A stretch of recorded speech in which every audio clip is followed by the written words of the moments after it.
Pain is the sister who fights at my side. Pain recalls to me my wrongs, that I might strive in pursuit of penance. Pain insists that I stand my ground, steady my aim, and fight on, though my lifeblood falls like rain to the thirsting soil. Pain is an ally. Pain is a friend. Pain is truth. Hello and welcome, my name is Andrew, and today on Tales from the Librarian, we're going to be following a brief history of the Order of the Valorous Heart.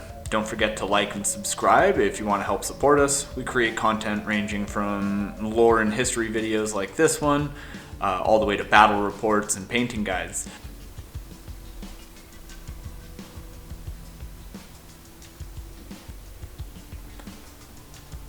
The Order of the Valorous Heart is one of the major Orders Militant of the Adepta Sororitas, founded in honor of Saint Lucia by the Ecclesiarch Alexis XXII, the long-lived successor of the great reformer Sebastian Thor.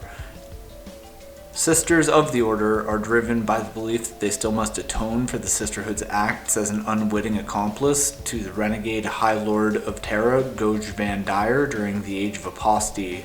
Seeking to emulate their patron Saint Lucia, the Order is highly penitent, always striving for atonement even for the slightest perceived sin. As such, a disproportionate number of the sisters in this order exile themselves to the Sisters Repentia compared to other major orders of the Adepta Sororitas. Because they are constantly reminded of their part in the Reign of Blood, the Sisters of the Valorous Heart can be particularly suspicious of all who claim to be the chosen vessel of the Emperor. The bulk of the Valorous Heart's sanctuaries lie deep in the Ultima Segmentum, with the vast majority having been established during hard-fought wars against Xenos and traitor forces. Massive sculptures and stained armor-glass panes within these sanctuaries depict the Sororitas obliterating hordes of orcs, driving Necrons back beneath the sands, and roasting foul heretics in cleansing flames.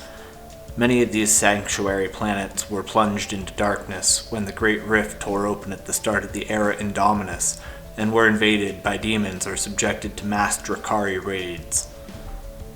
Yet despite this, the Order has not wavered in its faith. Though many of its preceptories are cut off from the light of the Emperor, they believe he still sees their struggles. They refer to this time of great trial as the hour of abdication, for the Imperium Nihilus has been blinded just as Lucia was. But like their matriarch, the Order of the Valorous Heart have steeled themselves to endure whatever torments this cruel universe may. When the Order takes to the field of battle, they pray to the Emperor and their matriarch for the strength to endure the horrors to come. They begin battle with aggressive offensive strikes to cut off their foes' supply routes and lines of retreat, while at the same time sabotaging any infrastructure in the area. Water supplies are drained or contaminated, fuel reserves are destroyed, and pipelines transporting noxious substances are vented into the atmosphere. Then vegetation is incinerated in short order. Thus begins the grinding war of attrition, which the Order is famed for. It is in these conditions that the Sisters of the Valorous Heart excel. No hardship is too great to shake their resolve, no pain so severe that they waver in their duty. They press the attack with one measured step after another, inexorably driving their way into hostile territory and paving a path before them with the corpses of their foes. The glacial press of power-armored warriors moving forward is enough to erode the morale of even the most dauntless of enemies, as is the sight of Sororitas who continue to stand and fight, even after enduring multiple grievous wounds, their hymns ringing loud as the barrages that are leveled against them. And should the frustrated foe resort to an all-out assault, the sisters sally forth, rallying their unfailing vigor. Due to the methods of combat they employ, the preceptories of the Valorous Heart typically boast greater numbers of exorcists and retributor squads than those of other orders.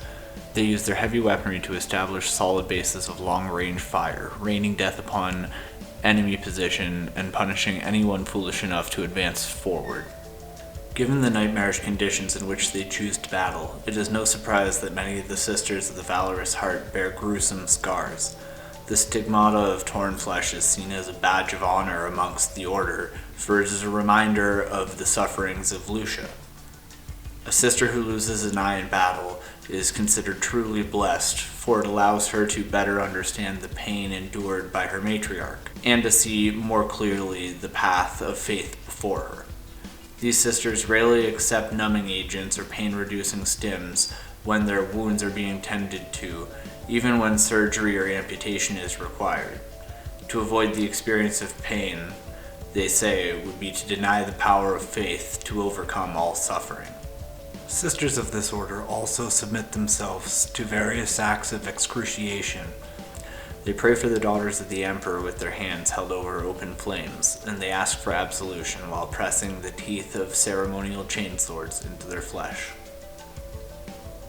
I hope you have enjoyed this brief look into the Order of the Valorous Heart.